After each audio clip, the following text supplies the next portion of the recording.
Welcome to footballgameplan.com, where football makes sense. Alongside the czar of the playbook, that's Emery Hunt, and I'm Tyler Merkovich, bringing you your 2009 Big 12 Conference preview. And when you mention Big 12, you talk South Conference last year, Oklahoma, Texas, Texas Tech. They all end up in a tie at the end of the season. Oklahoma gets in over Texas, even though Texas beat them in the regular season meeting. Oklahoma gets to the BCS Bowl. One thing about the South, there's a lot of explosive offenses down there. You have Oklahoma, Texas, Texas Tech, Oklahoma State. So there's a lot of good offense down there in the South. Let's start out with the Oklahoma Sooners, who disappointed again. They're getting the nickname, the moniker Choklahoma, because as they can't win the big one, especially the last couple bowls for Bob Stoops. But of course, they have Heisman Trophy winner back Sam Bradford, lose everyone on that offensive line besides Trent Williams, and receivers Iglesias and a couple others. Ryan Broyles comes back with the two in the backfield. DeMarco Murray and Chris Brown form one of the best running back tandems in the country. Well, one thing they averaged last year, 51 points a game. The key to this offense is the health of DeMarco Murray. This is an explosive player. He can run between the tackles. He has the speed to take it the distance. If he's a healthy running back this season, Oklahoma offense may look a little different and take a different step toward greatness. With this guy back there healthy, he's a better back than Chris Brown. So if they don't use him on kickoff returns, then let him just play more just as a running back. He'll be fine. Take him off kickoff returns, and you'll see a healthy DeMarco Murray this year. Questions about Hart, that he could have gone in that game, but he did not go in the national championship game. As a former running back, if your knee is done, there's no way you can run. LaDainian Thompson proved that in the pros as well too in that playoff game. You can't run without your knees. That's experience coming from there. But Jermaine Gresham returns as Sam Bradford's favorite target at tight end. He'll be one of the top tight ends in the nation. Look out for him. Look out for this offense. They were dropping points last year, especially against this whole Big 12. Yeah, hopefully the offense can maintain its consistency. Sam Bradford is a phenomenal player, so I look forward to seeing the receiver just step right in and just take off where the others left off. Trent Williams, first team All Big 12. This is Bob Stoops' 11th year, 14 returning starters.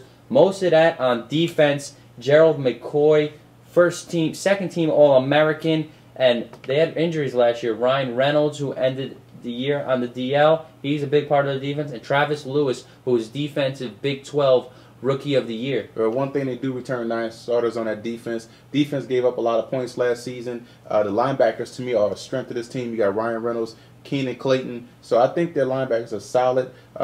They have a big secondary, so those guys are real physical. So the big question is the defensive line. Keenan Lewis is an underrated linebacker, but he's great also. Defensive end, Austin English and Jeremy Beal. That's a nice tandem to deal with. They also bring in freshman, the defensive lineman Jamarcus Farland, for depth on that defensive line. Schedule-wise, BYU, the opener in Dallas, which should be an interesting game. Don't sleep on the Cougars. At Miami, also out of conference. And in conference, they draw two better teams in the North. They're at Kansas and at Nebraska. Well, they scheduled the main programs I have on their schedule pegged as tough games is Texas, Oklahoma State, and BYU. If they can get past those three, then everything is looking lovely in Oklahoma. Big 12 reminds you of speed and offense and big numbers, and no one has done it better than Mac Brown. Has gotten over the hump ever since Vince Young won that championship. No more rumblings about Mac Brown. He could get the job done. He's in his 12th year. 16 returning starters from a 12-1 team that won the Fiesta Bowl over Ohio State. Actually had some trouble. Colt McCoy is back, and he's got freshman running back Chris Whaley to help him out, and his favorite target, and I believe his roommate Jordan Shipley and Malcolm Williams. One thing I like about Jordan Shipley, he has speed. He can catch with his hands. He's a big playmaker. He knows how to run after the catch. That's huge. You look at 9 offensive starters back on an offense that scored 42 points a game. That's key. That big Texas line is going to help out. They have depth at running back. They have Chris Whaley. They have Forsett Whitaker, really good running back. And they also have Vondrell McGee, might be the starter. A lot of speed back there in the backfield. So look for Texas offense to take another step this season. 4 returning offensive linemen return, led by left tackle Adam Ulatowski, who is a first-team Big 12 selection. They only had 4.3 yards per carry, but they want to improve on that. See if they can get it done this year. Run the ball a little more. Help out McCoy. Let's hope so. Will Muschamp, the defensive coordinator, and he has risen to stardom as he has been named the predecessor to Mac Brown already. A lot of liking in Texas of Muschamp. Their defense led by first-team Big 12 Sergio Kindle, and they bring in a defensive end, highly touted Alex Okafor. One thing I do like about their linebackers, they got Sergio Kindle, they have Roderick McElroy, McElroy. He's a real good player. Both guys had over 100 tackles last season. Sergio Kindle had 10 sacks. It's impressive as a linebacker. 7 started return off their defense. Texas should get better defensively because last year they gave up some points.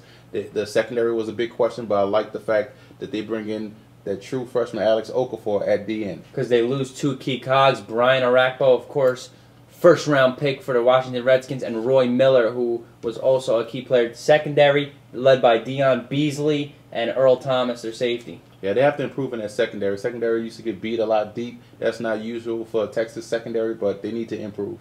Month of October should be interesting. They host Colorado. They play Oklahoma, of course, in Dallas. The Red River Shootout, always the game to watch. And they're at Missouri and at Oklahoma State. So the second month of the season is key for Mac Brown and the Longhorns. Biggest game is the Red River Shootout. They get past that, they should run the table.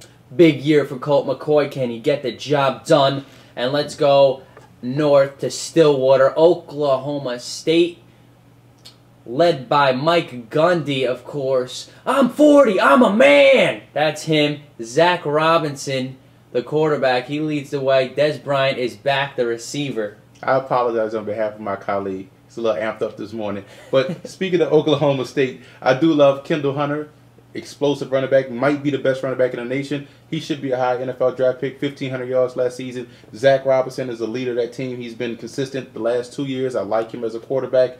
And Des Bryant is probably going to be top 5 draft pick this year too. So they have a lot of talent. You look at Okong, the left tackle, nice offensive line. So they have a lot of depth on offense, a lot of starters returning. This can be an explosive offense this year in the Big 12. Hunter and Bryant, both first-team All-American. Russell Okung, first-team Big 12. And they bring in Anthony Morgan, a JUCO right tackle, to help them out there. 2 freshman running backs to sub for Kendall Hunter will be Dexter Pratt and Jeremy Smith. So the weapons are always there for the Cowboys. Exactly. Let's just hope that offense stays healthy. They bring in defensive coordinator Bill Young, formerly of Kansas and last year of Miami. And linebacker Andre Sexton, second-team Big 12, will lead them. Parrish Cox, who's a good special teams player, is their cornerback, and they bring in Daytoyan Lowe as another corner, true freshman. One thing they have to do is create a pass rush. Their defensive pass rush last year kind of didn't do its job, but one thing I do like about them is they're tough against the run. They got a big D-line. You know, so then the pass defense was a liability. See the Oklahoma game, see the Texas game, even though they beat Texas. But you do have to understand that they have to get better in the secondary. Just can't see them, you know, allowing teams to pass on them like they did last year. 8 starts return on the defense, so hopefully they get better. Open up the season in Stillwater against Georgia. Look out, Georgia got that new quarterback. And in conference, they play at Baylor, at Oklahoma, and they host Texas. Don't sleep on that Texas game. They gave Texas a tough game down there in Austin last year. Yeah, the biggest games I have pegged is the Georgia game, week 1. I'd like to see how they come out. And that game against Baylor could be a tilt to see who's going to take that division. Well, even though I like Georgia as my sleeper team, you're on the record for taking Georgia in Stillwater, right? Right. Georgia will defeat Oklahoma State in Stillwater. I like Oklahoma State there. Let's see the Pokes step up to the plate. Zach Robinson can move.